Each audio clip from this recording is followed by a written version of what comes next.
Are you here to help find the baby Saurians? And I'm Toba. You must be the helpers that we've been waiting for.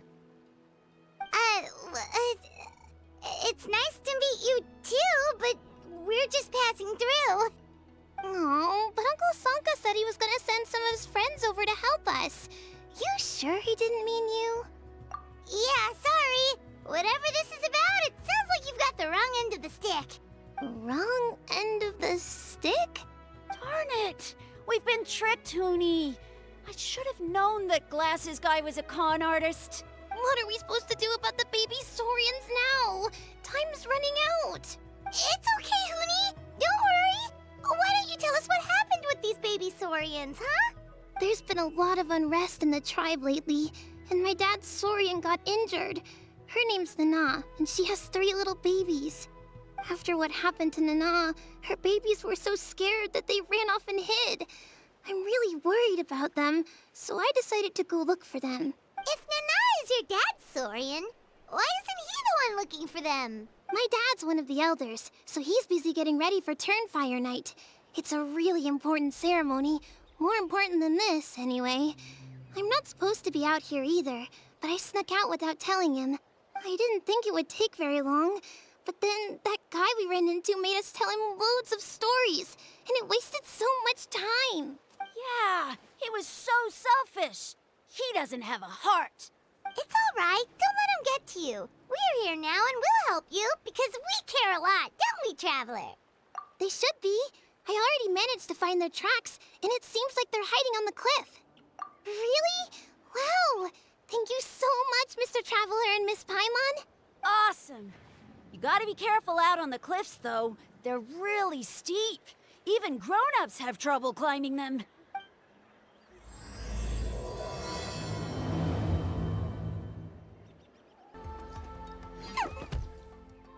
We found them! Wait, but what's that other... a how? Well, if it isn't the gruesome twosome who wormed their way into our servant circle of friends. Still awestruck from the last time we met? Would that be why you hastily scrambled up here to pay your respects the moment you saw us? I suppose we can't blame you.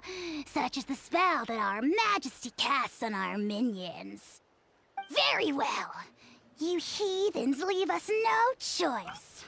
The almighty Dragon Lord, Kahula shall grant you the audience that you seek. Come, pucker up. You may now kiss our feet. Wait, aren't you like Kenichi's sidekick?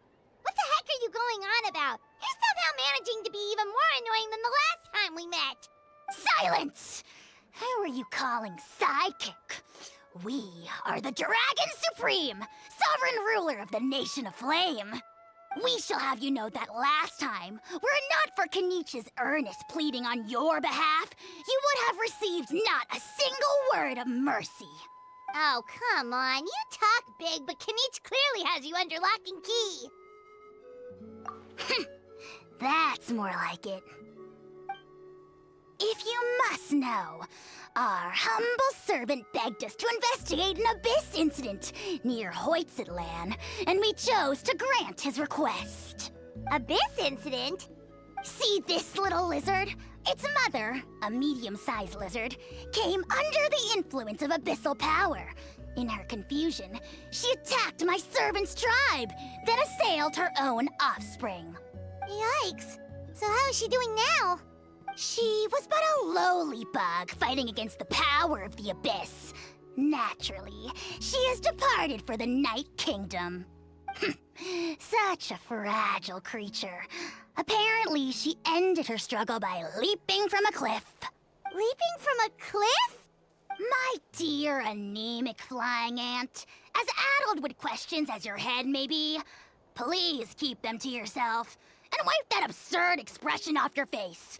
We are the almighty Dragon Lord Kahula, not a wish-granting fountain. Anemic flying ant? Just you wait. Two can play at the ugly nickname game. We sense a faint abyssal energy. An evil sorcerer must be lurking nearby, but they are well hidden.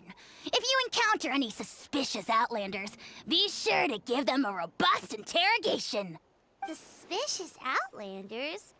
Wait, are you mocking us? Ha! How dare you cast aspersions on your ruler, heathen! You're just lucky that our servant has such vile taste in friends. Otherwise, we would beat you black and blue, and then purple, then black again! If you're not here to kiss my feet, then get out of my sight. Do not impede the work of the almighty Dragon Lord, Kahula-How! Wow, you're back already? That was so fast. I'm so glad that the babies are all right. Thank you both so much. Now we can finally go home and stop worrying about them. You're welcome. Piece of cake! You're not from Natlan, right? Because your clothes look different than ours. Hey, you must be tired after all that climbing. You should come take a rest at my house. Yeah, please come. I promise you'll get a big Scions of the Canopy welcome. We love having guests, and you're really nice people. Not like Glasses Guy. By the sound of it, Glasses Guy wasn't from Natlan either, right? Uh-huh. Well, his clothes sure weren't. You know what? Now that I think about it, there was something really fishy about him. Really?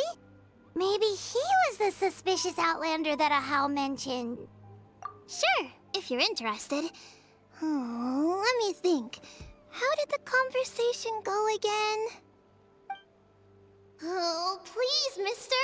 I've told you so many stories already. When are you gonna help me find the baby Saurians?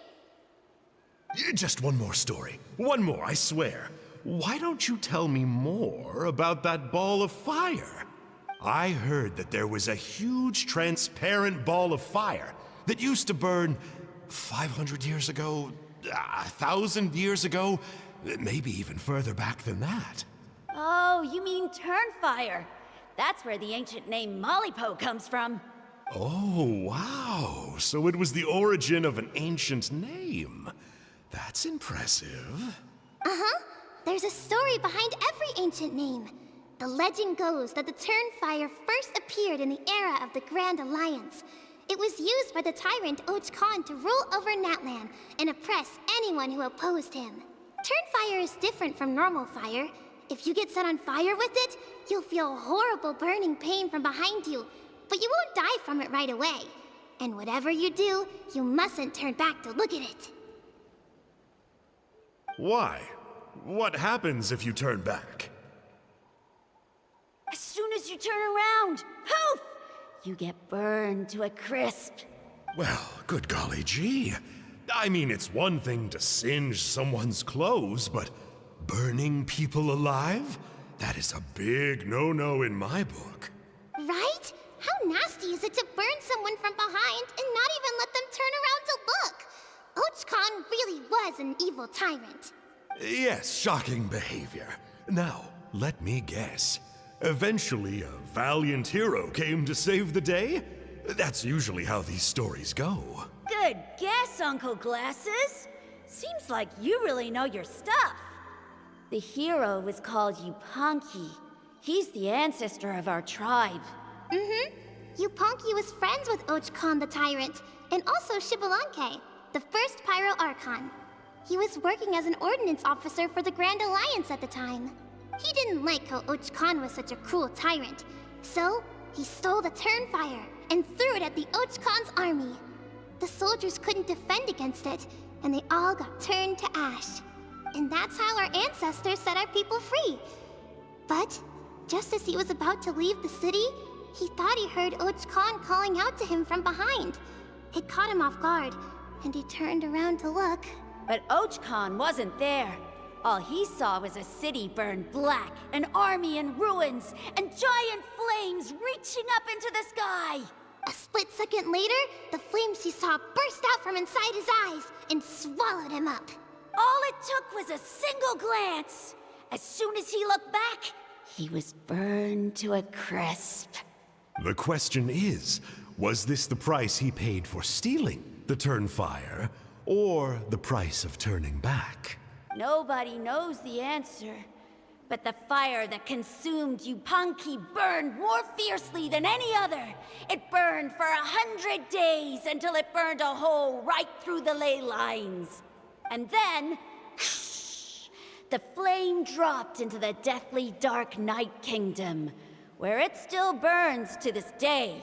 The grown-ups say that it lights up the path that leads to the next life. But for the dead to be reborn, they have to accept the flames and be purified by the fire first. It's like a final look back at your life, where you have to answer for everything you did. Anyway, that's the story of Yupanqui's Turnfire. Ah, a fine parable indeed. So, is it true? Is it really possible to find this fire in the Night Kingdom? I don't know. I think it's just a story. Either way, I assume this name has been passed down in your tribe ever since? Sure has. It went to Burkina, the hero that we celebrate on Turnfire Night. But that was 500 years ago. Yeah, and now it belongs to Kanich. So we often call him Malipo Kanich. Kinich, huh? All right, Uncle Glasses, that's enough stories. Now, can you please go find the baby Saurians for us like you promised? I would, but doesn't the legend of the Turnfire teach us not to look back? Let's not go dredging up the past. Tell me more about this Kinich guy. One more story, I swear. Starting now. No? Careful, Toba. You look dangerously close to cursing me out right now. Tut tut. We can't have that. Cursing is for grown-ups only. Uncle, you'd better not be trying to trick us, or the Turnfire will get you when you die. How would it get me if I'm outside of Natland? Uncle Glasses isn't from here, you know. Unlike you. Huh? Wait, is that? All right, kiddos. I'm a man of my word. 2 of my friends are on their way here, and, yeah, they'll help you out on my behalf. Work them like dogs, okay? That's what they're here for. Don't go easy on them just for my sake. Really? Well, first, can you tell us your name? We met at the foot of this cliff, so beneath the peaks, let's go with Sanka. Seriously? If you don't believe me, turn around and see for yourselves. They're right behind you. Huh? Where? Oh, wait! Uncle Sanka, where did you go? Yeah, definitely a fishy character. It sounds like he was digging for info about the ancient names. Yeah, and not only that, but he betrayed us too. He'll pay for this. All he got out of us was some stories, though. What's the worst that could happen? Traveler, maybe we should go tell Kanich about this. Ahau says he's investigating it, but he's a bit of a loose cannon. We probably shouldn't take him at his word. Huh? You know Kanich? Not very well, but we have met him before, and one time we had a meal together. Aw, man, I'm so jealous. I never even spoken to him. He's so cool. He's the Saurian hunter, and he has a really awesome ancient name. Me neither. I don't think my dad really likes him, though. He always tells me to stay away from him. Probably because of that little creep he always hangs out with. He's nasty, and he's so full of himself. Oh, the creep who calls himself Kahul Ahau? Yeah, we've had the pleasure of meeting him too. He sure loves pushing people's buttons. Exactly. I don't know why Kanich partnered up with him. Why didn't he pick me instead? Uh-oh. Huni, look how late it is. We've been out way too long. We better get home now or we'll get yelled at. Oh, yikes. You're right. Okay, well, this path here leads to our settlement. If you decide to visit, remember to come to my house. If there's anything you need, my dad can help get it for you. Hope to see you soon. We gotta run. Bye for now.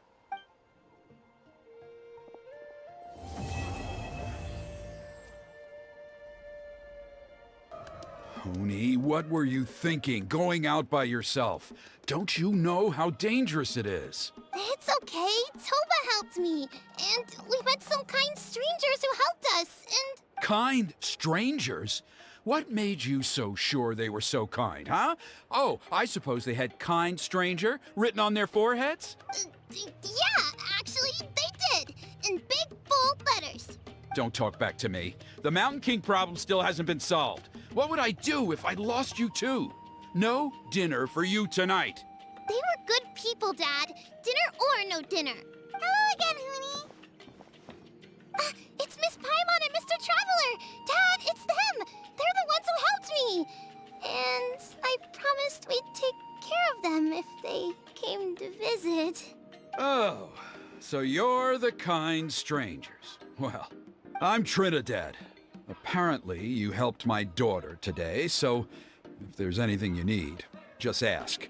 As an elder of the Scions of the Canopy, I've got some influence around here. Now, I trust that you're sensible people who know better than to take advantage of their host's generosity. Yep, just helping a neighbor. We're not looking for anything in return. Oh? Well, let's hope so. Dad, please. They're not bad people. They've eaten at the same table with Kanich before. Be nice to them. Kanich? Wait! I heard that two mysterious travelers from afar showed up at the Stadium of the Sacred Flame. Are they you? And Paimon's the other. I do apologize. A lot's been going on in our tribe lately, and I suppose the pressure must be getting to me.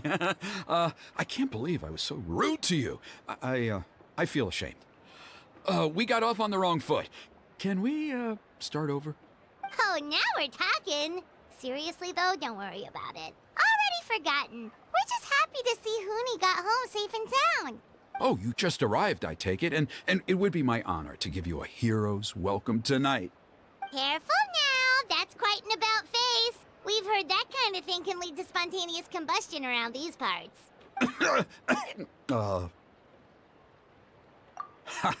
My dear traveler, you are very perceptive indeed. Go inside now, Huni. Dad's got some important business to discuss. Okay. Look after Mr. Traveler and Miss Paimon. They're very special guests. Well, we'll hear you out, but we can't make any promises that we'll be able to help. Well, this is a matter of utmost importance. Please, allow me to explain. For many years, our tribe has celebrated the Turnfire Night. It is a traditional ceremony among the Scions of the Canopy in which we remember our ancestor, Burkina, and his companion, Kangamato, the Mountain King. Burkina was a hero who bore the ancient name Malipo, and Kangamato was a powerful Yupanqui warrior. Together, they fought against the Abyss. They were victorious, but it came at a great cost. Burkina paid with his life. The Mountain King survived, but was contaminated by the Abyss, and he remains in hibernation to this day. Normally, Yupanqui never live longer than a century. It is possible that the abyssal power is responsible for his unnaturally long lifespan. Oh, that's right. The Mountain King is a living symbol of our glory, but even this glory comes at a price. The abyssal power inside him is highly sensitive, and when it is disturbed, he awakens and flies into a blind rage, attacking anything that moves.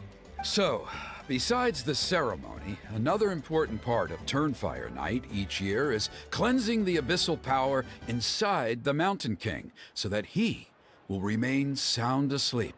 However, Abyss-related incidents have been on the rise in that land lately, as I'm sure you're both aware. As a result, it has become increasingly difficult to keep the Mountain King in hibernation. Only 5 months have passed since the last Turnfire Night, and he's already showing signs of instability. Has he woken up again? He has. We managed to contain the situation by performing a makeshift ceremony right away, but it was a close call. He could reawaken at any moment. Also, he attacked and wounded my companion, Nana, during the ceremony. She became contaminated by the Abyss as a result, and... We heard. Such a tragedy. We're really sorry for your loss. Yes, and Nana wasn't the first. Anyway, right now we're preparing for an exceptional Turnfire Night ceremony, and we need to find a suitable flame bearer. From what I've heard about your adventures, I believe you would be perfect for the role.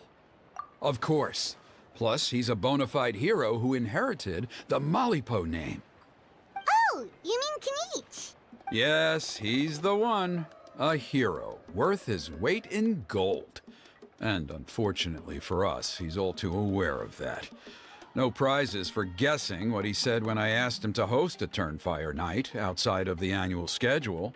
An exceptional ceremony? Oh, I'll have to charge an exceptional price. I swear, no other concept exists in that boy's brain. I'm not the one to usually talk about people behind their backs, but I'm convinced the Wyab got hit on the head and took a wrong turn the day it chose to give that ancient name to him. I mean, have you ever heard of a hero whose mantra is, "What's your asking price?" Oh, and don't get me started on that insufferable Ahau he hangs around with. Thinks he's God's gift to mankind. Pompous fool. Yeah, Paimon has to agree on that last part. Anyway, the fact is, the ceremony can just as easily be done without him as long as we can find someone else. And besides, you two seem like much better candidates. So, what do you think? Wonderful! I can't thank you enough. Huni was right about you. You have kindness in your hearts. Come with me to the other side of the mountain. I'll bring you up to speed on each step of the ceremony. As experienced warriors, I'm sure you'll pick it up in no time.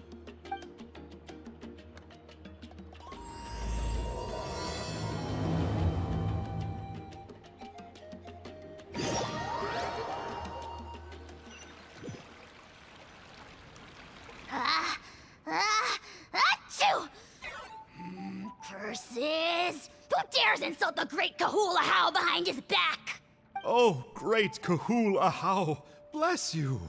Shut your filthy mouth, worm of the abyss! Your putrid words defile the air we breathe. You make the almighty Dragon Lord, Kahul Ahau, sick to the stomach! Speaking as a member of the Abyss Order, that's music to my ears. Exactly the kind of reaction we're going for. But on a personal level, I gotta say, it's pretty hurtful. Ugh, never have we heard such brazen blustering from someone who is inches from death! Up yours, Four Eyes! We spit in your face! Okay, well, that I am at a loss to explain. How do I manage to stay so chirpy and cheerful? I can only guess it's some kind of powerful magic. But I digress. Mr. Kinich, I admit it, you, sir, are a legendary hunter. Still, the only reason you caught me is that I was reluctant to run away. You see, I'm very interested in the lore of your tribe. Okay. Is that it? Kay? Aren't you intrigued to know what it is about you guys that prompted a visit from the Abyss? It's the extreme sports! The other day, I narrowly avoided getting hit by a very brave soul who just leaped off a cliff. I think you call it bungee jumping? Anyway, I was very impressed. That is what I call embracing the spirit of adventure. Look, I even did a painting inspired by the bravery and freedom of the Scions of the Canopy. You scum-sucking swine! Ugh, I swear, if you go bungee jumping, it'll be without a rope! Head first off the tallest cliff, with a band of hunters on your tail, and nowhere left to run, and a bottomless cesspit waiting for you on the ground. You say that, but I get the sense that Mr. Kinich isn't planning to take my life right now. On top of that, I'm tired of spying on you from afar. So why don't we just negotiate a comfortable operating distance that works for both of us? I've heard that the most important thing in human relationships is to respect each other's boundaries. What do you say, Mr. Kinich? Or you could tell me what it is you're really after. What? And then I'll name my price. The abyss contamination is back.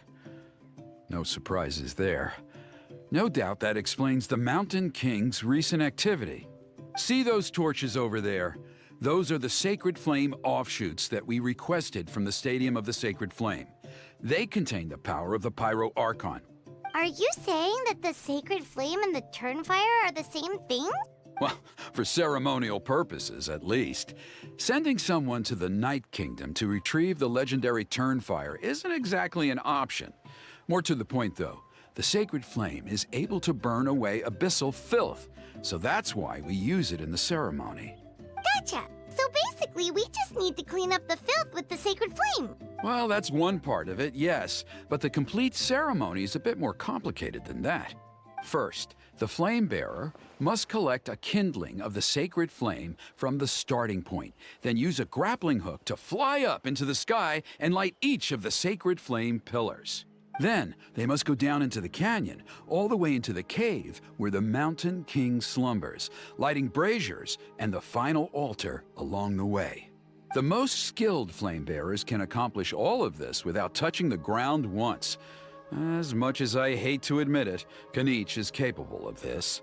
Wow! He can do all that flying without ever falling to the ground? Well, of course Paimon can. It'd be much harder for you guys. Well, don't worry. It's not a requirement of the ceremony. You're allowed to touch the ground. The only thing you're not allowed to do is turn back. The flame bearer must always keep moving forward. You can't skip a pillar, then come back to it after lighting the next one. To do so would be to disrespect our ancestors. So, what actually happens if you do turn back? Surely the fires don't just go out. If you're not careful, you might get burned. What about today then? Does the same rule apply? Oh no, don't worry. Today is just a practice. The order doesn't matter. You just need to take the sacred flame, cleanse the filth, then go light all the braziers. Are you ready? I'll repeat all the key points again. Gather the kindling, cleanse the filth, and light all the braziers. I'll wait for you at the end. I knew I was right about you. You have outperformed all of the other previous candidates. If there was an ancient name for outstanding flame bearers, I'm sure the Wyab would consider you for the honor. Yeah, although it would probably take Paimon quite a bit longer. All right, now there's still a few days left until the ceremony, and I should probably get back so I can inform the chief and the other elders that I have found the flame bearer we need. Oh, you mean they've still got to sign off on it? Some of them are still hoping we can come to an agreement with Canopy, but that's only because they haven't seen you in action. Still, I'm the one responsible for securing a flame bearer, and my recommendation is you. Just for Paimon's own peace of mind, are you sure it's not going to be a problem having Outlanders take on such an important role in your ceremony? See that place over there? There was a time, long before the age of Burkina and the Mountain King, when we, Scions of the Canopy, called that our home. After a period of upheaval, our ancestors were forced to move away. Now, it has become a place where our youths go to develop courage and kindle a spirit of adventure. If we fail to keep the threat posed by the Mountain King at bay, it might not be long before we have to move again and find a new home. So, to answer your question, I think everyone will agree that you are the right choice. Fair enough. Desperate times call for desperate measures. I'll need you to drop by my place at some point before the ceremony, if that's all right. There are still a few final details that we need to discuss. Okay, see you later then. You have my gratitude. We've helped out with a lot of other local festivals before, but this one feels a little different. Anyway, let's take a break before heading back to Trinidad's place.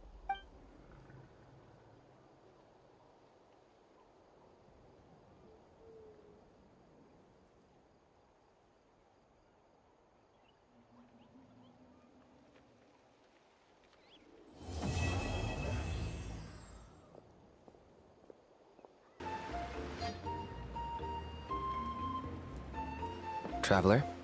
Paimon? Kanich! Fancy meeting you here. We've actually been looking for you. I'll get straight to the point.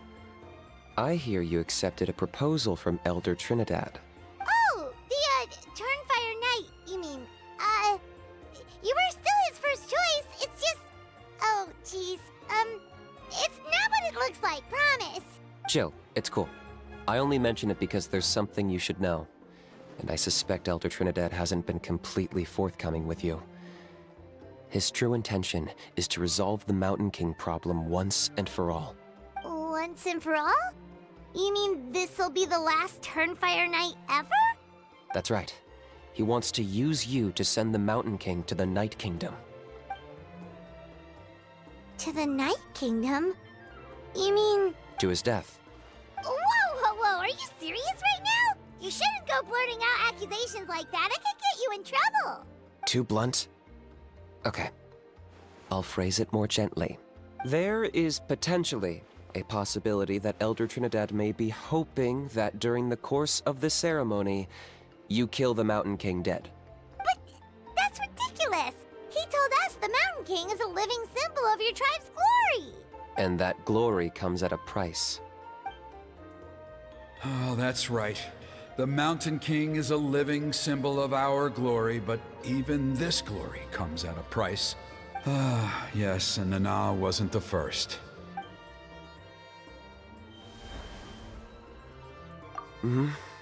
She likely won't be the last to lose her life either. Still, is killing the Mountain King really the only way? It seems so extreme. The Mountain King is a unique case when it comes to abyssal contamination. It's eaten away at him for so long that it has consumed him entirely, and the damage is irreversible. That evil power has both driven him insane and kept him alive over the centuries. So, to look at it one way, once it's completely purged from his body, the Mountain King will finally be able to rest in peace. In past ceremonies, we've only purged around half of the abyssal power. This was to strike a balance. To keep him alive, but also keep him asleep.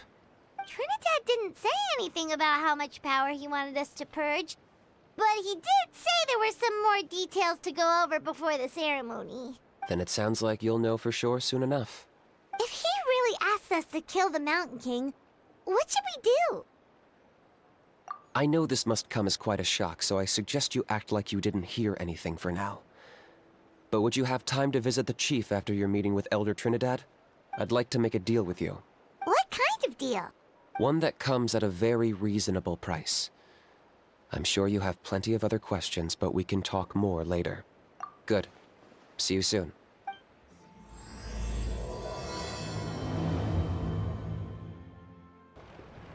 Ah, mighty Outlanders, you have returned. Did you have a good rest? It was, pretty good, yeah.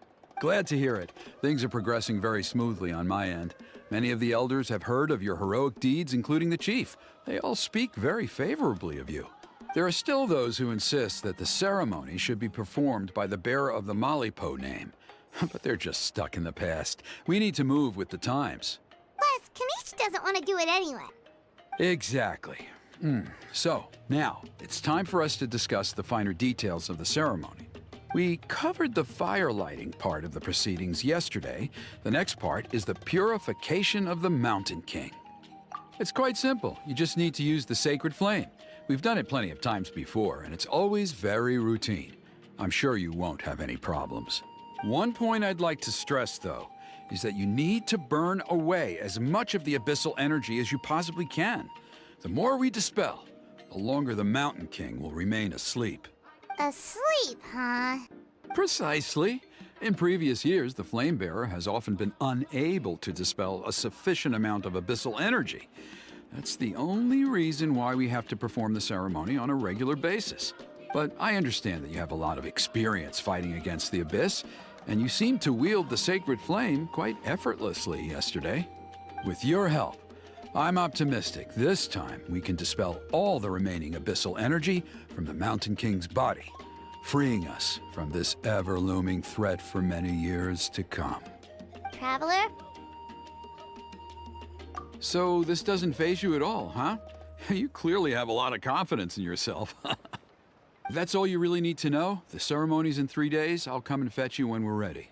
In the meantime, feel free to take a look around our settlement. It would mean a lot to the elders if you got to know some of our people. And if you wouldn't mind helping them out with a few errands here and there, that would be even better. So now we have extra errands to run? Maybe we should add a little extra to the price. Just a humble suggestion, that's all. It will help you gain the respect of our people, and as a mighty hero, I truly believe that's what you deserve. I'll be sticking around for the next few days, so if you have any questions, you know where to find me. Huh, you're here. Canich, Elder Trinidad said that... I can tell. It's written on your faces. Is that the Traveler in Paimon? Forgive me for not being there to welcome you on your arrival. That should have been my duty as chief. Hello, Chief Waina. I only heard the news from Trinidad yesterday, so I asked Canich to invite you over for a quick chat. I believe Canich has already filled you in, so I'll get straight to the point. Firstly, I fully endorse your appointment as flame bearers for the upcoming Turnfire night. However, I would like to request that you take steps to ensure the Mountain King's safety. Every child of our tribe grows up hearing the tales of our heroes, from Yupanqui the Firebringer to Burkina and the Mountain King who fought against the Abyss. This is our history and our heritage, the source of our pride and the center of our faith. To kill the Mountain King would be to destroy our spirit. I would never be able to face our ancestors in the Night Kingdom. Nana's death was a great tragedy, and I do not blame Trinidad for the actions he has taken. Nevertheless, I cannot allow any harm to come to the Mountain King. The very roots of our identity are at stake. My honored guests, please give this matter your serious consideration. Perhaps there is, but despite all our attempts to contain the situation over the years, we've not found it. Right now, I should like to hear where you stand on this matter. Though I sense that your mind is not yet made up, I'm still comforted by your words. There are 3 days left before the ceremony. I hope they will bring you clarity. So, Canich, earlier you were saying that... Let's walk and talk. I'll show you around the tribe. That works too. Paimon needs to get some air after this. Canich, Paimon finally understands why you turned Trinidad down. You knew what he was planning, didn't you? That's why you didn't want to be the flame bearer this time, because it's a double-edged sword. The whole Mora thing was just a sneaky excuse. Double-edged sword is right. But my response wasn't merely an excuse. To solve this exceptional problem, an exceptional price must be paid. I'm working on it. Really? Well, come on then, let's hear it. In a moment. Didn't you have a question you were about to ask me? Oh, yeah. What was it again? Oh, right. We need to talk about How. He's completely unhinged. I agree that he has a problem. He needs disciplining, so I hired him a teacher. You got him a teacher? Oh, Paimon would love to see him get scolded for bad behavior. Anyway, moving on. When we ran into a How, he said you two were investigating some Abyss thing together.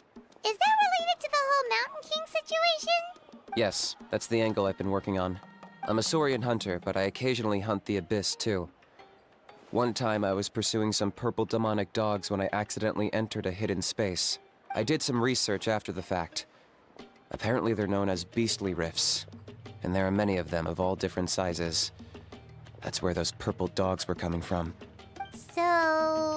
So, if we can locate one of these beastly rifts, clear the monsters out, and move the Mountain King inside, he'd be able to continue living, but without posing a threat to the tribe.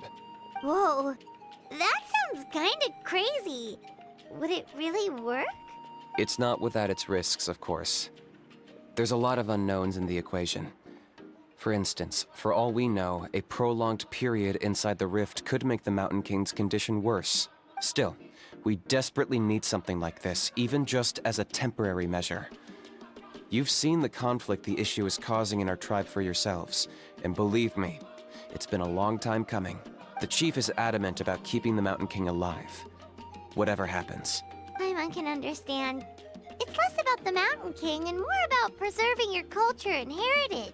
Yes, but on the flip side, you've got people like Elder Trinidad, who is more concerned about protecting the people he cares about now and into the future. And he has every right to take that view. It's one thing to try and preserve the last remnants of a glorious past, but making your kin pay the price for it? No one can seriously tell them that's a fair trade. You're right. There's no easy answers here. Let's leave that to one side for a moment and assume we go with your plan. How do you actually intend to find one of these beastly rifts? Because at least in our experience, the dogs open the rifts when they want to attack us, not the other way around. I think I know a way. You have any better ideas? Not at the moment, but it just feels like using the power of the Abyss for our own ends isn't gonna end well. After all, the Abyss is what turned the Mountain King into a monster in the first place. People are gonna think you've lost your marbles. If it doesn't end well, then that's the price we pay. Everything in the world comes at a price. Even when Yupanqui, the Firebringer, stole the Turnfire, it cost him dearly. The Mountain King's erratic outbursts have brought tensions within the tribe to a boiling point. Unless this gets resolved quickly, everyone will be stuck in a stalemate. All right. So what's this deal you wanted to make with us? We're hardly experts on exploiting abyssal power. All I need you to do is keep people away from me. I'm getting harassed on a daily basis by people trying to convince me to be the flame bearer. I can't afford to waste all my energy dealing with them. If you help me out, there'll be a gift for you in return. Ooh, what kind of gift? Something well worth your while, I'd say. Just keep doing what you've been doing. Integrate yourself with the tribespeople, so everyone comes to terms with the fact that we have a new flame bearer. That way, I won't have an endless stream of people coming to beg me to join the ceremony, and I can focus on finding a way to summon the beastly rift. Then, when the day of the ceremony comes, we'll move the Mountain King into his new home. Still sounds pretty crazy. Even for a daredevil like you, that's dangerous. And even if it works, what if neither Chief Lina nor Elder Trinidad are happy with it? Have you thought about what you'd do then? At least the two of them would finally be on the same side of the issue, leaving only me on the opposing side. The tribe needs leaders like them far more than a Saurian hunter for hire like me. Can I take that to mean that we have a deal? For sure. And who knows, maybe we'll come up with an even better solution to all of this in the next couple of days. Great. Well, for the next couple of days, please spend some time among the tribe and lend a hand wherever you can. I'm sure everyone will be swept off their feet when they meet our new flame bearer. Good luck to us both.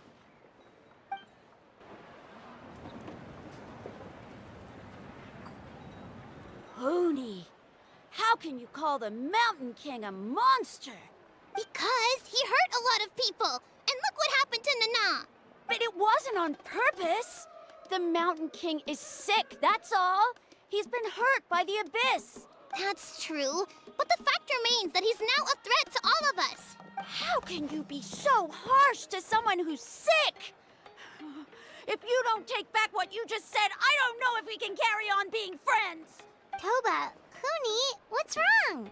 Hoonie's saying nasty things about the Mountain King. It's not right. He's our hero. Once upon a time, maybe, but not anymore. Yesterday, maybe, but not anymore. Toba? Fine. I guess my dad is right. Things change, and you just have to accept it and move forward. As of today, our friendship is over. There's no going back. Oh, come on, cut it out, you two. We have some great news to tell you. The Traveler is gonna be the flame bearer for the next Turnfire night. He's gonna do a beautiful ceremony and cure the Mountain King's illness for good. What? Really? So that's what my dad wanted to talk to you about? To be fair, from what we saw the other day, you are pretty good at climbing cliffs. Probably just as good as Kanich. Wait, speaking of Kanich, where even is that guy? Oh yeah, good question. Is he not coming to the ceremony anymore? We can get him to come, but if he catches you two fighting again, he won't be happy. He'll be sure to give you both a piece of his mind. No, we can't let that happen. I've never even spoken to him before. I can't afford to make such a bad first impression. I didn't mean to argue with Toba. All I said was that the Mountain King has done some pretty bad things. He was the one who turned it into a fight. Yeah, if you weren't friends, there's no way Toba would have come to look for the baby Saurians with you. All right. Well, because it's the Traveler and Paimon and Kanich, I'm sorry, Toba. I'm sorry for all the mean things I said about the Mountain King. Dad just really misses Nana. And I was really upset that she's gone, too. Huh? Oh. I shouldn't have spoken to you the way I did either. It wasn't very nice of me. For the Traveler and Paimon, Kanich, and for Nana. I'm sorry too, Huni. That's more like it. Now you're best friends again. Guess so. Toba, if I ever say something mean about the Mountain King in the future, I'll make sure I say it to someone else, and not you. I'd better go buy some colored cloth for my dad now. He needs it for Turnfire night. Let's play again some other time. See you, Toba. See you, Traveler and Paimon. Okay. I'll head home as well then. See you next time. Okay, take care, you two. Even though they said they're sorry, it looks like their friendship isn't as strong as it was before. Let's just hope we can solve this once and for all. Come on, let's move on.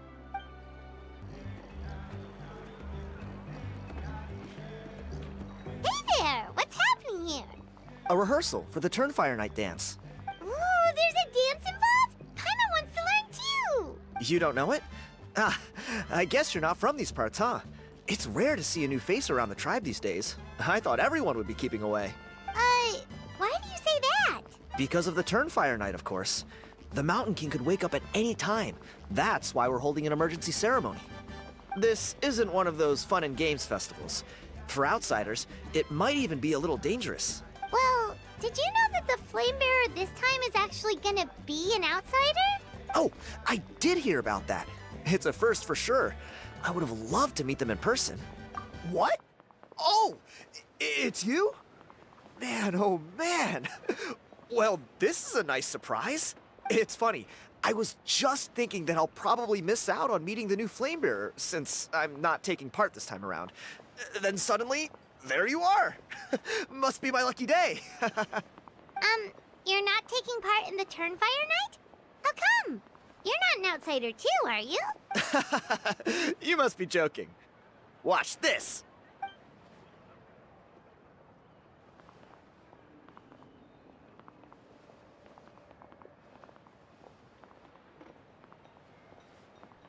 Not bad, right? Yeah, I'm considered one of the better-looking guys who dances beneath the pillars of the sacred flame. Been doing it a few years. Always gets the ladies out to watch. Oh, very impressive. So why'd you quit? Well, I feel like the whole Mountain King situation is getting more and more precarious. It's just not safe here anymore. One of our elders' Saurian companions even lost her life not long ago. The question is, what are we gonna do about this in the long term? But our leaders don't have any answers for us. They're probably too busy fighting about it amongst themselves. The way things are going, it's only a matter of time before it gets violent. So I figured, you know what? Now's as good a time as any to get away for a little while. Go do some exploring. You look a little disappointed. Disappointed? Nah. It's a great opportunity to go see the world. As every male Scion of the Canopy knows, wherever you are and wherever you go, the only way is forwards. We take pride in that. I won't forget my roots. I managed to get in touch with the Saurian Relics Association. They gave me a simple test. Find a decent quality relic, and they'll make me a member. What's the Saurian Relics Association? You've never heard of it? It's a group of amateur history enthusiasts who do research on the ancient Saurian era. They're all about collecting relics and remnants from that age. Speaking of which, the guy who was Flamebearer before you, I've heard that his Saurian buddy comes from that time. A how? A how's a relic from an ancient Saurian civilization? Oh, yeah, him. So you know those two already, huh? Then, do you know how they met? It was deep inside some mysterious ruin, and they signed a contract there. The association folks say that the kind of contract usually comes with a huge hidden cost. Really? That sounds ominous. Who knows? But if it's true, Kanich can probably handle it. He knows what he's doing with weighing up contracts and costs and stuff. I doubt he'd make a contract that doesn't benefit him. Strangely enough, I actually happened upon a strange mural a while back, and it looked to me like it was depicting a Saurian and a human involved in some kind of Saurian-era contract ritual. Oh, does that count as a relic then? You bet it does. I was all ready to go take a picture of it and use it as my entry ticket to the association. But after all the abyssal activity recently, I heard that area's been overrun by monsters. The best laid plans, huh? I'll just have to wait and see if things improve. Or... you look like you know your way around a fight. I don't suppose there's any chance you'd be able to help? If all you need to get is a picture, that should be pretty achievable, right? The Traveler deals with monsters all the time. It's a piece of cake. Wait, you're seriously gonna help me out? Come on, it's no big deal. Compared to some of the things we've been roped into before, this is nothing. Pyro Archon above, you two have hearts of gold, you know that? You're the kind of people who could dive into the Turnfire deep in the bowels of the Night Kingdom, and it wouldn't burn a single hair off your head. Of course it is. All right, come with me. I'll show you the way.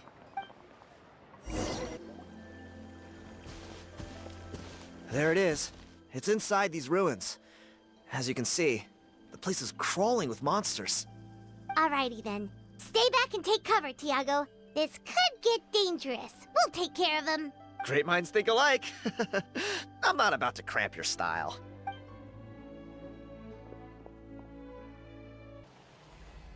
Whew. That should be the last of them. It's a good thing Tiago had the sense to stay in his hiding place, or things could have gotten really hairy for him. Hey, look! That's gotta be it, right? Definitely looks like a mural. True. Now that you mention it, most ancient murals take up a whole huge wall. This looks more like someone with a paintbrush got bored and started doodling. It does match the story he told us, though. There's a Saurian and a human. So, is that supposed to be what an ancient contract ritual looked like? Whatever. We're not here to decipher it. Just photograph it.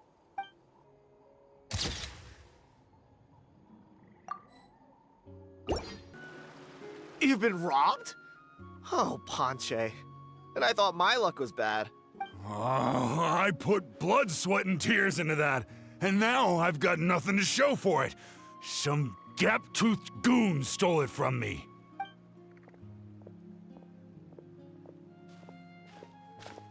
Tiago, is this the picture you were looking for? Let me take a look. Yep, that's the one. Pyro Archon above, you two are superhumans. Hey, Ponche, come and say hi to these guys. They're gonna be the new flame bearers, and they're tough as nails. Wait, are you the Traveler and Paimon? Huh? You already know each other? I don't think so. My nephew Toba's been telling everyone about you. He says you're crazy strong, super friendly, that you helped him out, and that you're gonna be our flame bearers this Turnfire night. Oh, so you're Toba's uncle. Great to meet you, sir. Sounds like we managed to make a bit of a name for ourselves. Toba's not wrong, my friend. These two are honestly some of the nicest, most genuine people I've ever met. Everyone speaks incredibly highly of them. Seriously, if you're comfortable telling them about what happened, I guarantee you they'll sort it out in no time. Really? All I want is to get the fruits of my labor back. Allow me to explain. Ponche is a well-known scholar within our tribe, author of the widely acclaimed book, Yupanqui's Turnfire. Unfortunately, the book was stolen by a treasure hoarder a few hours ago. I spent years of my life researching that book. I visited every last ruin, interviewed every descendant of every hero in our history. On the word Malipo alone, I covered at least 5 different interpretations of the meaning based on accounts from different villages. It was an unparalleled masterpiece. And now it's all gone. That little goon ambushed me during my morning walk. He snatched all of my belongings, including my entire manuscript. That book was everything to him. It's like they robbed him of his soul when they took it. Look at him. Lost and listless. He's a shell of the man he was. Dear honored guests of our clan, I am but a helpless old student. If only for Toba and Tiago's sake, please help me, I beg of you. See what I mean, Ponche? Now you've run into these two, your luck's about to change, big time. I don't know if he's still there, but come on, I'll take you.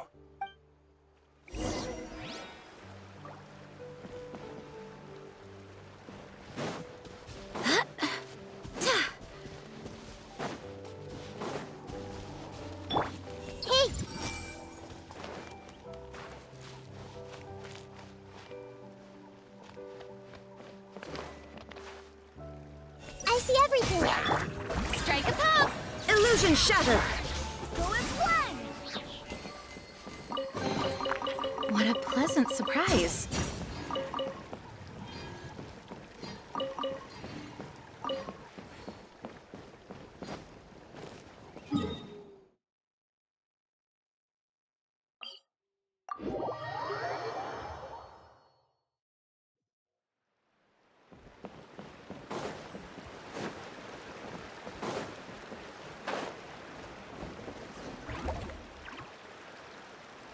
Hey! You thieving rat! Give me my things back! What do you want now, you old bum? God, you're a waste of space. Prepare to get shoved butt first into a tree hollow. Oh, what's this? Brought a little bodyguard with you, huh? All right, let's see what you've got. What's this? Eat dirt, suckers!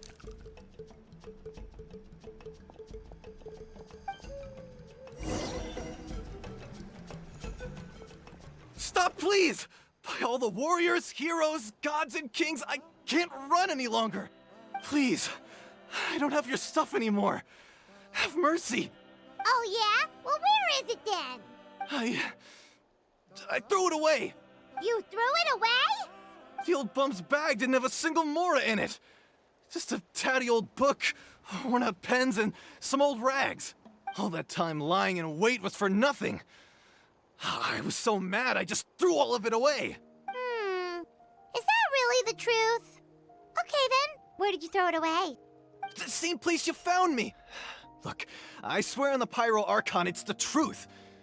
May all my worldly possessions be turned to ash by Turnfire if I'm lying. Okay, that's a pretty strong oath. What do we do now? It sounds like he's telling the truth. Right, let's hope nobody gets to the book before we do. We'll never get it back then.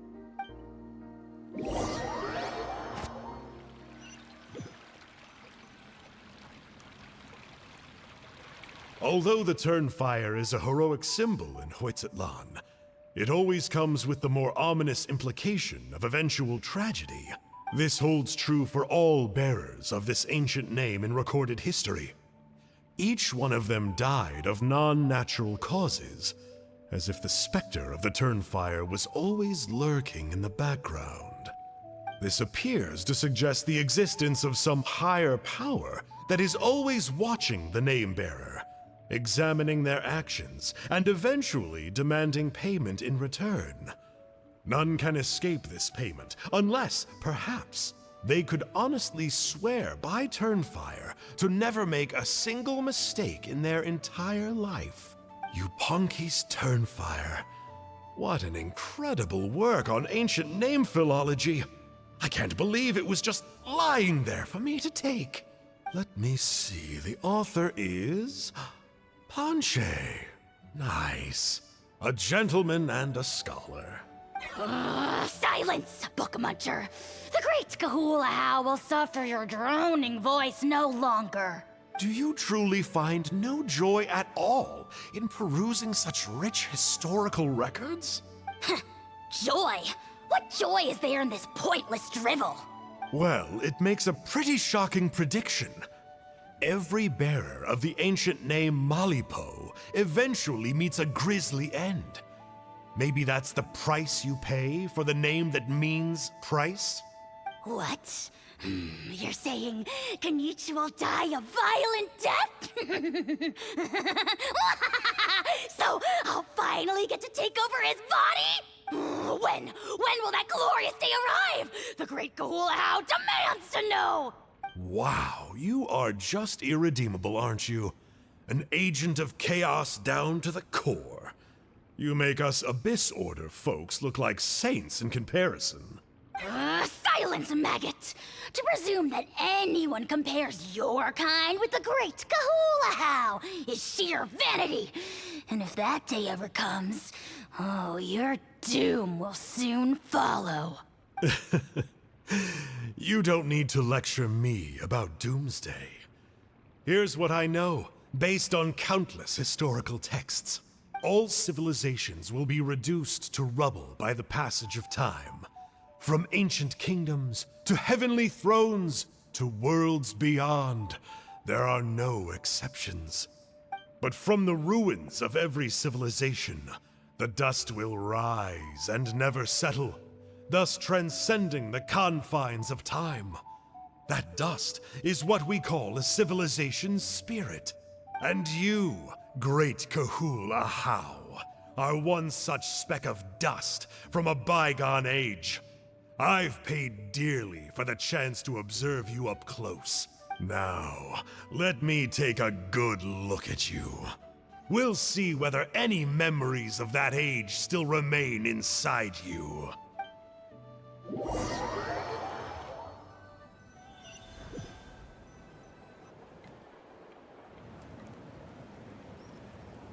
We're so sorry, Mr. Ponche, but we couldn't find your manuscript anywhere.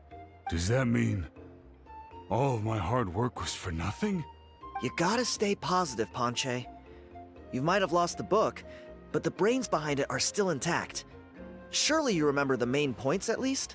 The whole reason I worked so hard to get it finished before the Turnfire night is because I hoped that maybe it might help us find a way through these trying times. But now, well, not exactly. But I thought my research might at least be a starting point. Oh, really? So what did you find out in your research? I think the key to all of this lies in the power of Malipo. Ponche, you know as well as anyone that ancient names don't hold any real power. Symbolic power doesn't count. You're right, but Malipo may be a special case. Given that it first arose in the era of the first Pyro Archon, it might contain remnants of Xbalanque's power. Yeah, I remember that story. My grandpa told it to me when I was a little kid. Maybe you're the special case. Most kids stop believing in that stuff by your age. I'm not talking about childhood superstitions here. There is evidence. Like what? Like the fact that the Mountain King is still alive. Everyone attributes that to the power of the Abyss. But there's more to it than that. The key factor is that Burkina summoned the power of Malipo at the cost of his own life. If you don't believe me, then answer me this. How many other creatures can you think of who lived longer, not shorter, after being contaminated by the Abyss? Traveler, different situation but similar idea. Doesn't this remind you of the hilly... So, I came to the conclusion that Malipo must refer to some mysterious ritual involving a tit-for-tat exchange. It began with the first Pyro Archon, fell with the Grand Alliance, then was buried in the Night Kingdom. And now, it awaits the call of its new bearer. Hey. Sorry to interrupt, Ponche, but you seem to be getting a little overexcited. I'm sorry. I was originally planning on presenting my findings to Kanich.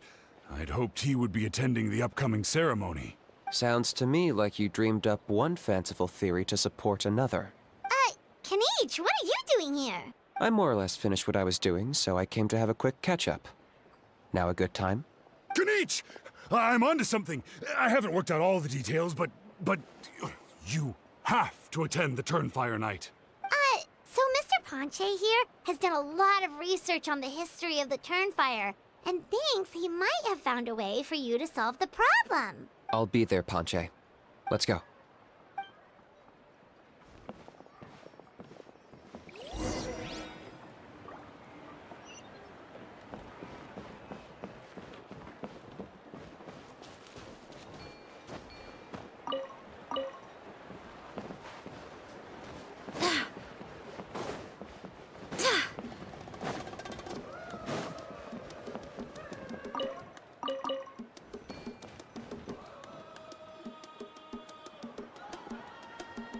Here will do. Yeah. I'd like your help giving it a trial run tomorrow. If that works, we have our plan come Turnfire night. Sounds like you're not considering Ponche's idea. You heard him. He hasn't worked out the details yet.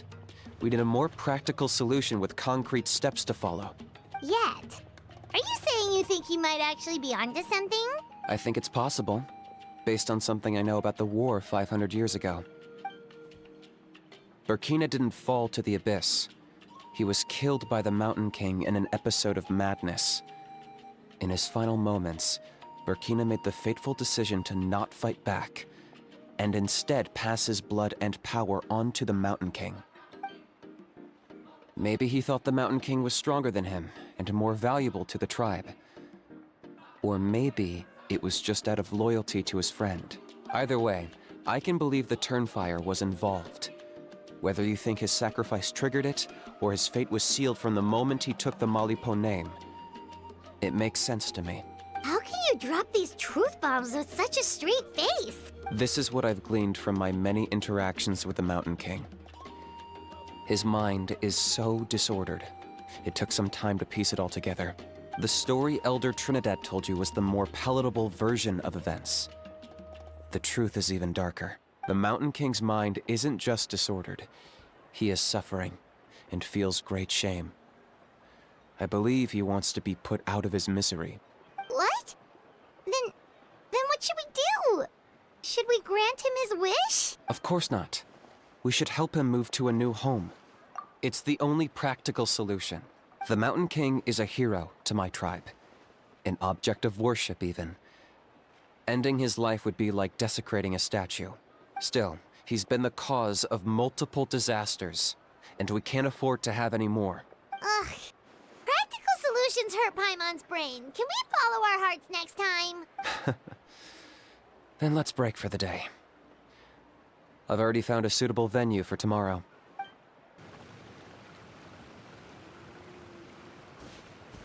You're here. Very punctual. Oh, so the gruesome twosome come crawling back. Here to make amends after the gross irreverence you displayed last time? Very well. The almighty Dragon Lord, Kahula shall grant you the audience that you seek. Now pucker up and kiss our feet. Kanichi, didn't you say you found him a teacher? He's just as out of control as ever! Hey! No one gets to discipline the almighty Dragon Lord Kahula. No one! Maybe because I've never had a gentle-natured companion like Paimon to compare against. Is that a compliment? Yeah, I see what I'm missing out on now. And it's a lot. Kanichi! We could drown this measly flying ant in one droplet of spit! How dare you compare her to the almighty Dragon Lord Kahula? Oh, just wait till I possess your dead body! I will commit heinous atrocities! Tear down your legacy! Destroy your reputation! Wreak havoc on your...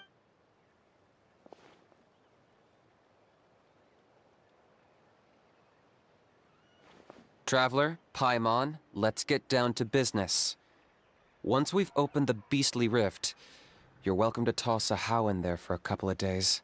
With pleasure. You don't need to ask twice. I got my hands on this device in a trade. It's meant as bait, but it'll also stabilize the abyssal energy. The rift towns will tear through space to get to this. Once they're here, we take them out and claim the rift for ourselves. You'll find out soon enough. First, let's try this out.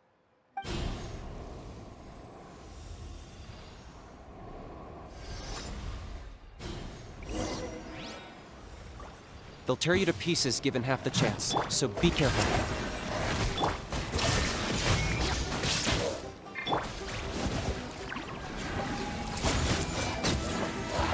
This may hurt a little. I got him cornered!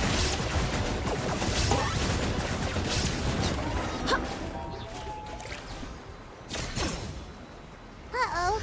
Are there even bigger ones on the way?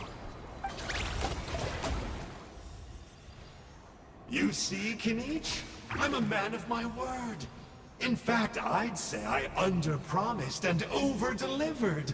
Nifty little gizmo, isn't it? I take it this is your true form? Now that our deal is complete, it's time to start the next phase of our relationship. I made a promise to the great Kahula How, and now I'm here to seize your body for his use. Cliché, I know. The hero's trusted partner sells him out to the abyss in a shocking act of betrayal.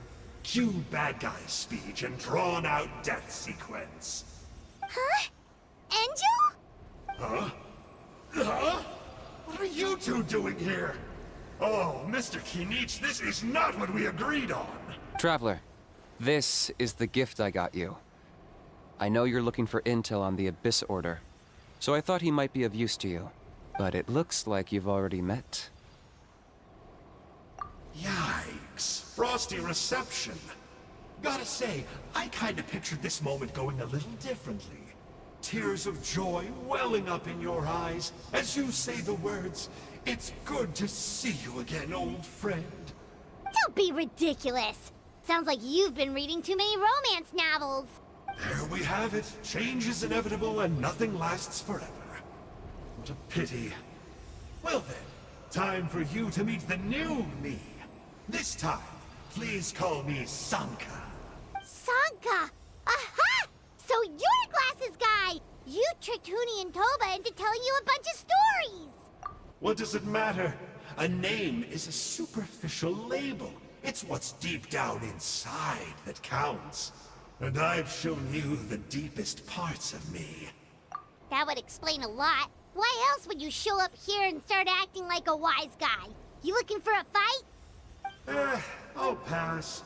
I do rather like you, as I've said before. But my one quibble is that you really don't know your own strength. Wait, of course! You're the one behind all the recent Abyss activity! Let Paimon guess, you've been provoking the Mountain King too! Haven't I told you before? I'm not part of the inner circle who do our highnesses' bidding. My interests are far more low stakes. I spend my time digging for truth in ancient doodads and books. You really think a benchwarmer like me is capable of more than that? I investigated him. He's not connected to the recent events. Just happens to be in the area. So, I struck a deal with him. He helps me summon a rift. I allow him to do some historical research. But that's all over. And now Kinich wants to hand me over to you. Well, I was hoping this would be an opportune moment to whisk away his body. That would have given me some more time to study the great Kahula How. But now I've run into you, which is just my luck. Or maybe I've incited the wrath of the Turnfire, and this is the price I have to pay. But I don't understand. What did I do wrong? Wait, does that count? Let me think. How? You are the worst of the worst! Colluding with the Abyss Order against Kinich? How could you betray your partner? There is no betrayal. The almighty Dragon Lord Kahula How is a partner to no one. Don't worry, I told him to act as bait. Yes, and you should have picked a bigger fish. The Abyss Order? Ha!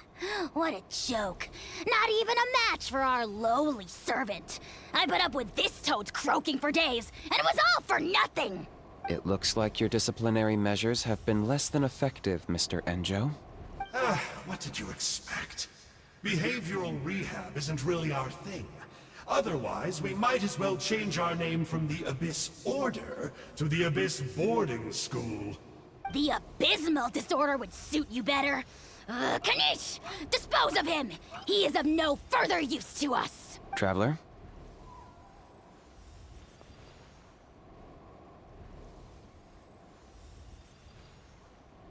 Hey now, I may be a lowly clerk, but don't underestimate me. I could never beat you in a straight-up fight, but when it comes to running away, I won't lose to anyone. Do me a favor, and remember how fast I disappear. Maybe then you'll show me a little respect next time. Darn! He got away again! Couldn't you have stopped him? It's all right. He's not worth our time and energy. Besides, it seems like he's in debt to a lot of people. I'm sure they'll keep him busy. If so. Still, Paimon's kinda surprised that you actually struck a deal with someone from the Abyss Order. To borrow that guy's words, names are superficial labels. Whether you call it the Abyss Order or anything else, it's a broad generalization at best. Think of it like apples that have fallen from a tree. If you tasted each one, you'd find that they're all at different stages of ripening. Even the unripe fruit blown off its branch before it's fully grown can still be brewed into a fine wine. Everything has its use. Huh. Well, in that specific sense, maybe Enjo's not such a bad apple. Not rotten to the core, at least.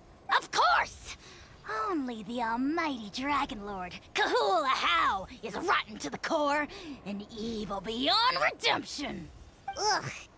So what exactly are you anyway? You're definitely the evilest little thing Paimon's ever met. Don't worry, he can't hurt a fly. You could say that. Paimon heard that those kinds of contracts might come with a terrible cost attached. Is that true? Such as a How watching me like a ravenous vulture? Vulture? Vulture! We are the Dragon Supreme, sovereign ruler of the Nation of Flame. Let's pick this up another time. It's getting kinda late. You should go back and get some rest. Big day ahead. Tomorrow's Turnfire night. Time to light the sacred flame and burn away the filth for a legendary 500-year-old warrior. Oh, yeah. Hearing you lay it out like that is making Paimon a little nervous. For all the work we've put in, it all comes down to tomorrow night. We have to make sure we solve this problem once and for all. Then it can't hurt to say this one more time. Good luck to us both. See you tomorrow. What happened to getting some rest? The How's piqued your interest, huh? It's true that he's a relic from an earlier Saurian age, but since we're bound to each other by a contract, you can see him as my companion for now. I know he can be awful, but don't worry. As long as I'm still around, he can't do that much damage. That's a key part of the contract. A How has to obey my orders and lend me his power for as long as I live. And after I die, a How gets control of my body. That's the price. Crazy, isn't it? That was probably the first time I really appreciated what it meant to pay a price. Then once I signed the contract, I received the ancient name Malipo. But that's a whole other story. We can get into it another time if you're interested. Ah, at long last, you're back. I hear you've done much for our people these last few days. Everyone has nothing but praise for you. Many young people have heard the rumors too. They're all eager to meet our new flame bearer. Well, they won't have to wait for long. It's almost time for the ceremony. We really hope we can resolve the Mountain King situation quickly and smoothly. Seems like a lot of people have been worrying about it, huh? Well, it's nearly time. So, if you're ready, then follow me to the ceremony site. Are you ready? Off we go! Here we are. Our honored guests have arrived. I have heard much about your fine work over the past few days. I hope you'll allow us to thank you properly after tonight's ceremony. Don't worry about it. Getting this huge venue ready must have been a huge task. No need to make extra work for yourselves on our account. Oh, if it means getting the Mountain King issue resolved, no cost is too great to bear. A resolution will come in due course, but every great fire starts as a tiny spark. We must take it one step at a time. No one would disagree with you if that were possible, Chief. But it's been far too long since we've seen a real step forward. Look around you. Can't you see how our numbers have dwindled since the last Turnfire night? The ceremony was arranged on short notice. Many are away from home and could not make it back in time. That may be so, but still. Good evening, Traveler and Paimon. Kanich! Not a moment too soon. Chief Wayna, Elder Trinidad, could you give us a minute? I'd like to give the Traveler a few pointers as the previous flame bearer. Very well, but make it quick. Let me know when you're done and we will begin the ceremony. Let's step to the side. Has anyone gone over the key steps of the ceremony with you yet? Yeah, Elder Trinidad did, but, Paimon seems to have forgotten them? What a surprise! The flying ant has an ant-sized brain. If you don't want your tongue to be burned off by the sacred flame tonight, I suggest you stay quiet. See those sacred flame pillars? Once you've lit the fire, go light each one up in turn. Once that's done, head down into the cave where the Mountain King slumbers, light the braziers along the way, then bring the flame to the final altar.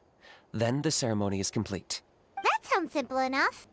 The process isn't complicated, but remember, you mustn't turn back at any point. If you miss a pillar, you can't light the next one, then come back to it. You have to keep moving forward, or it's seen as disrespecting our ancestors. If that happens, you won't receive the blessing of the Turnfire, and you'll have to start over. I made you a diagram that summarizes the steps. Take a look.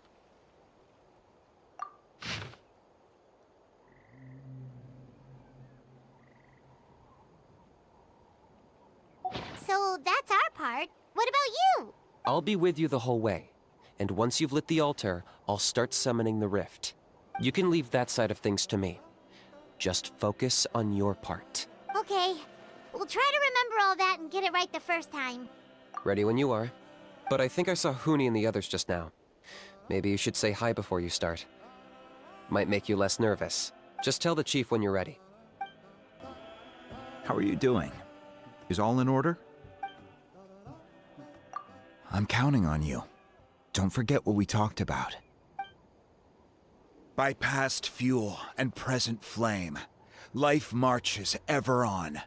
My brothers and sisters, the time has come to light the fire once again, and let the Turnfire night shine bright in Hoytzitlan.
Great.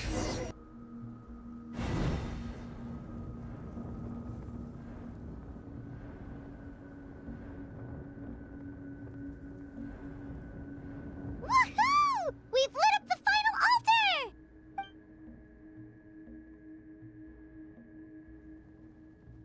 That's the Mountain King up ahead, right? That's him. Kangamato, king of the Yupanqui from 500 years ago. He's very powerful. Paimon can tell. He's huge. Let's tread carefully. We don't want to wake him up. You've made it at last. You did even better than I expected. Traveler, now comes the final and most important step of the ceremony. Please use the power of the sacred flame to cleanse the Mountain King of abyssal filth. There's no need this time.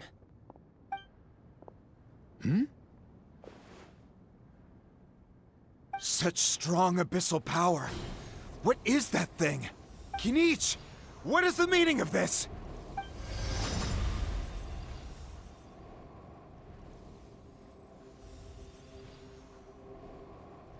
Is that a beastly rift? Chief Wyna, Elder Trinidad, this is about to get a little dangerous. You should step back. What do you think you're doing? Solving the Mountain King issue. You mean by having him torn to pieces by rift hounds? No, stop! We can't let that happen! Foolish Locust! Can't you see? We're trying to shove your Locust King into the beastly rift! But... I'm sorry, Chief Wyna and Elder Trinidad. This is the only way. Can you promise me that no harm will come to the Mountain King? I can't guarantee it, but I'm fairly confident. Traveler, this is not what we agreed on. You must cleanse the Mountain King of every last trace of abyssal contamination. Okay, I see what this is. You've been in cahoots this whole time!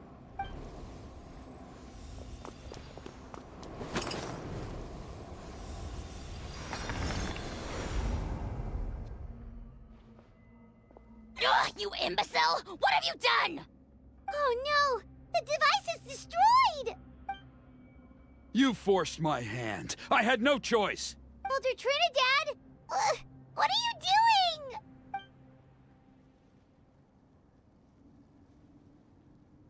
No! The Mountain King is waking up! He will cause even more casualties! Everyone, out! Now!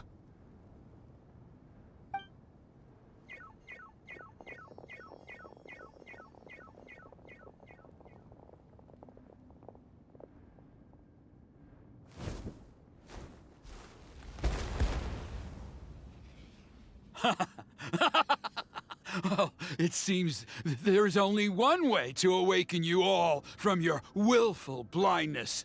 More sacrifices must be made.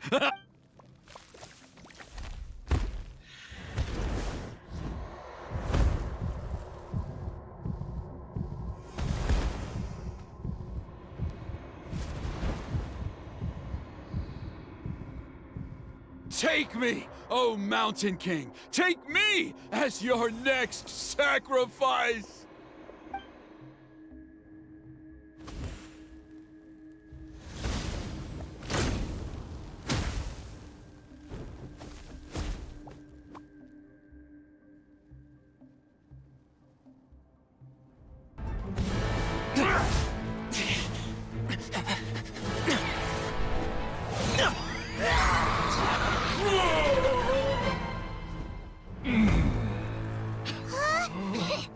What do we do? We can't open the rift!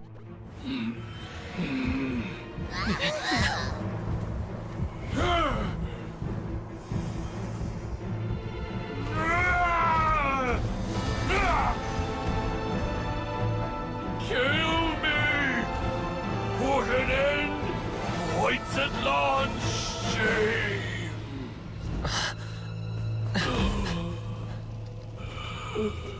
By past fuel and present flame, life marches ever on.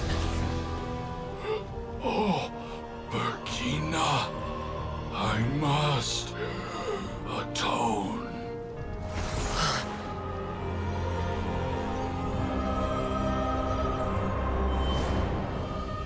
Patience. We will answer to the fire for all our deeds. Even if one day I fall behind, never look back. Keep moving forward, as we are now.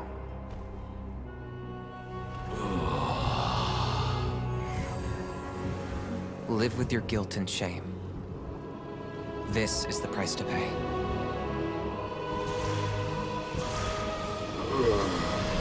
Heir to the Turnfire, please use my ruined vessel to train the heroes of the future. The will of Kangamato will march ever on, till the abyss is stamped out.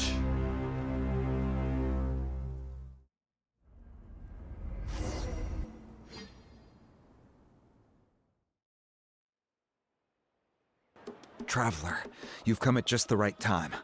I have some good news for you. Trinidad's condition is stabilized. He suffered burns on much of his body, but we believe he'll survive. Guess that's the best news we could hope for. Paimon has to ask, is everyone in your tribe such a risk-taker? First Kinich, then Elder Trinidad? Is this the Scions of the Canopy's adventurous spirit in action? We're simply not afraid to charge ahead into the unknown. He's fine. Don't worry. He's gone to check on the Mountain King. Something most mysterious has happened. After the incident yesterday, a transparent shell has formed around the Mountain King's body. We don't understand the mechanism behind it, but the shell appears to insulate him against the influence of abyssal power. It is somewhat akin to a scab, in that it stops the abyssal energy within him from bleeding out, while also preventing further abyssal energy from seeping in and infecting him. We've never seen anything like it. The tribe's most senior elders believe it was caused when he was burned by the sacred flame, similar to the way burned wood becomes charcoal. I think their theory makes sense. After all, we've never thrown the Mountain King directly into the sacred flame before. Wow. So it's made a barrier against abyssal energy? That's a good thing, right? It's practically a miracle from what we've seen of it so far. It means that the Mountain King's level of abyssal energy is now stable. No longer will we need to perform an annual cleansing ceremony. Wow, that's amazing!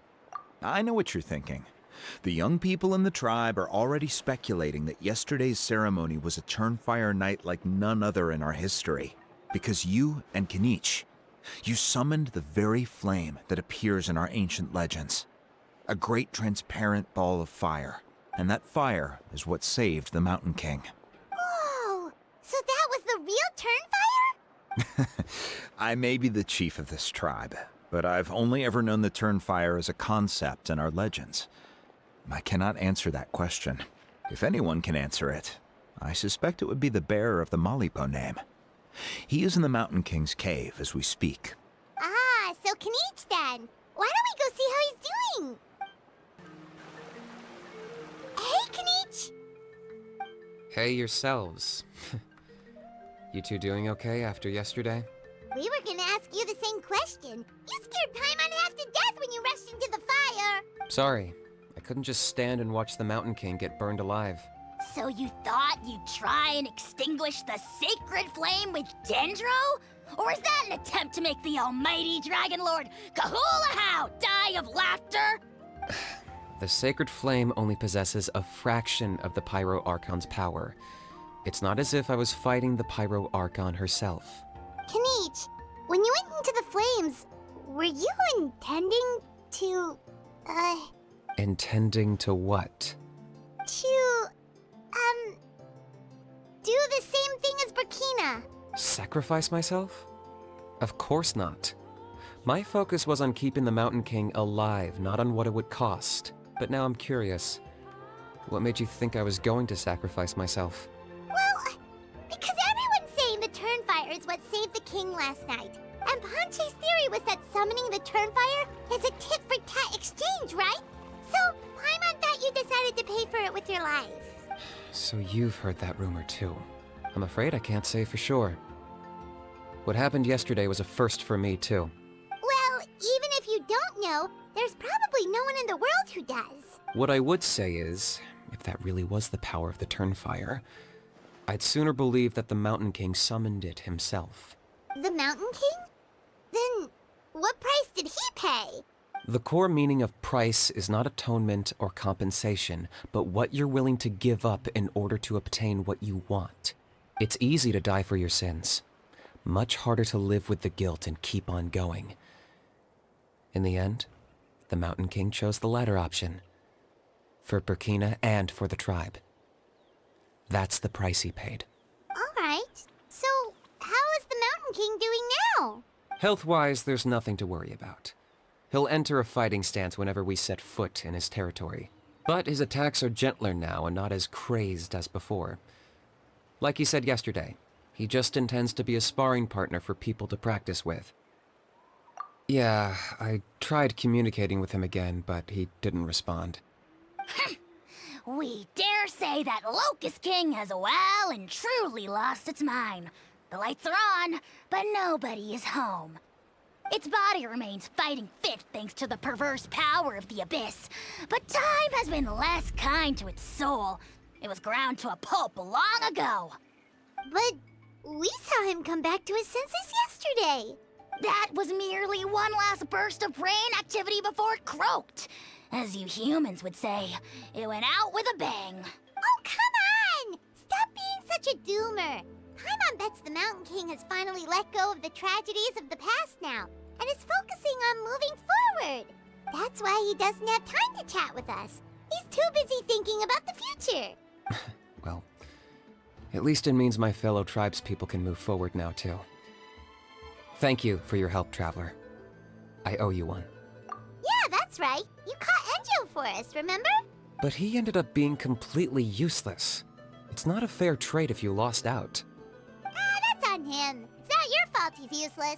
Besides, we're friends now. You don't owe us anything. Friends? But your friendship is an even more valuable gift. I can't in good conscience accept it for free. So promise me, if you need anything in the future, you'll come to me. For you, I'll do anything.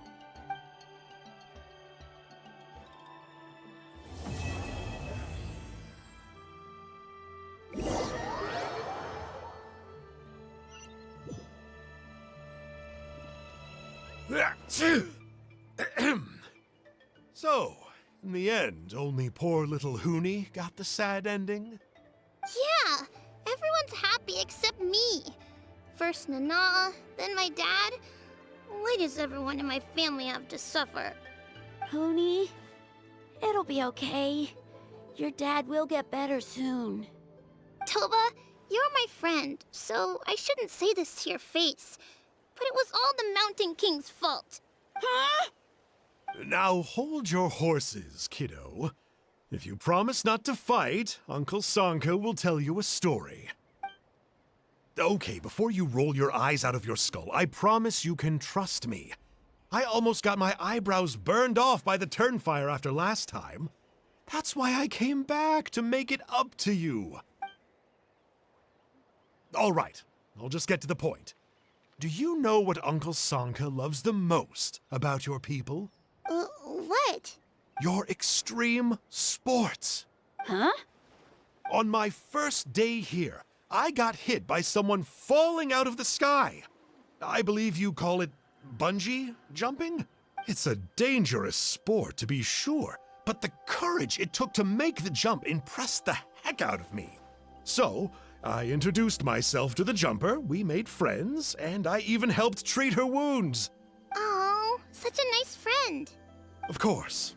Anyway, the good times didn't last, because I got captured by a powerful foe, so we had to part ways for a while. In the hands of the enemy, I was scorned, scolded, and nearly given away as a gift. Oh, it was so humiliating. A horrible experience to look back on. Why does Uncle Sanka always have to suffer, I thought. So I feel your pain, Hoonie. I was in the same position. But in the end, I made it through, and I left all of those painful memories in the past. I even managed to reunite with my friend. Is that it? The moral of the story is to look forward in life, right? Yeah, we've heard that one millions of times. Sorry, Uncle Sanka, but you're not cut out to be a teacher.